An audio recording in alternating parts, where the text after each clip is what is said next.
මේ ගැටලුවේ ඍජු කෝණී ත්‍රිකෝණයක් තියෙනවා. ත්‍රිකෝණේ පාද x දාන 2යි කර්ණය සෙන්ටිමීටර් 10 කියලා තියෙනවා. අපිට මේ සම්බන්ධය පාවිච්චි කරලා මේ සමීකරණේ තෘප්ත වන බව පෙන්වන්න තියෙනවා. එහෙනම් මේ ඍජු කෝණී ත්‍රිකෝණේ අපි පාද අතර සම්බන්ධතාවයක් ගොඩනගා ගන්න ඕනේ. ඒකෙන් මේ සමීකරණය තෘප්ත වෙනවා කියලා බලන්න යමු. හරි. ආයතකර සම්බන්ධ මේකට එදුවොත් අපේ මේ කර්ණයේ වර්ගය සමානයි ඉතිරි පාදවල වර්ගවල එකතුව. ඉතින් අපි ගත්තොත් x වල වර්ගය දාන x දාන 2 මේ පාදේ වර්ගය සමාන වෙනවා කර්ණයේ වර්ගයට. හරි. x වල වර්ගය මේ විදිහට ගත්ත හැකි. මෙතන වර්ග ආයතයක් තියෙන එක ප්‍රසාරණය කරපුවාම පළවෙනි පදේ වර්ගය ඊට පද දෙකේ ගුණිතයේ දෙගුණය දෙවන පදේ වර්ගය. මෙතන 10 වර්ගයේ 100. හරි. x වර්ගයේ 2යි x වර්ගයේ මෙතන ධන 4යි x ධන 4 තියෙනවා 100 මේ පැත්තටදී ඍණ 100ක් වෙලා එන්නේ. මේ පැත්තේ මුකුත් නැහැ බිඳුව. 2යි x වර්ග ධන 4යි x ඍණ 100යි ධන 4යි කියන්නේ ඍණ 96යි. හරි. සමානයි බිඳුව. මේ සමීකරණ හැම පදයක්ම දෙකෙන් බෙදාගෙන යන්න පුළුවන්. මේ පැත්තත් දෙකෙන් බෙදන්න පුළුවන්, මේ පැත්තත් දෙකෙන් බෙදන්න පුළුවන්. මේ පැත්තේ පද තුනක් තියෙනවා. ඉතින් මේ පද තුනම දෙකෙන් බෙදෙනවා. මේක දෙකෙන් බෙදුවාම x වර්ගේ, මේක දෙකෙන් බෙදුවාම 2x, මේක දෙකෙන් බෙදුවාම ඍණ 48යි බිඳුව.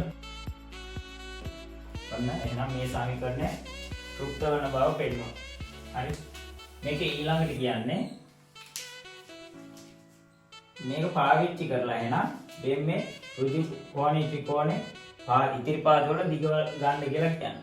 ඉතිරි පාදවල දිගවල් ගන්න කියලා කියන්නේ. එහෙනම් මේ x කීයද කියලා හොයාගත්තොත් මේ x දාන දෙක වෙච්ච මේ පාදෙත් හොයාගන්න පුළුවන්. හරි. ඉතින් ත්‍රිපාද වර්ගජ සමීකරණය විසඳන විදිහට අපිට මේක විසඳන්න පුළුවන්. හරි. ත්‍රිපාද වර්ගජ ප්‍රකාශනයක් තියෙනවා. අපිට මේක සාධක වලට කඩා ගන්න පුළුවන්. x දාන 8යි x ඍණ 6යි. හරි. දාන 8යි ඍණ 6යි ගුණ කරපුවාම ඍණ 48 එනවා. මේ දෙක සුළු කරපුවාම දාන 2 එනවා. හරි. එහෙනම් x දාන 8 සමානයි බිඳුව හෝ x ඍණ 6 සමානයි බිඳුව ලෙස උඩ ගන්න පුළුවන්. එහෙනම් x සමානයි ඍණ 8යි x සමානයි ධන 6යි. ඉතින් x ට උත්තර දෙකක් එනවා. එකක් ඍණ 8 එනවා, අනික ධන 6 එනවා. ඉතින් මේ x කියලා ආවේ මේකේ එක පාදයක්. හරි. ඒතොර මේ දිගක් එන්නේ. දිගක් ඍණ වෙන්නේ නැහැ. එහෙනම් අපිට මේ උත්තර දෙකෙන් එකක් අයින් කරලා දාන්න පුළුවන්. මොකද දිගක් ඍණ නොවන බැවි. හරි. දිගක් ඍණ නොවන බැවින්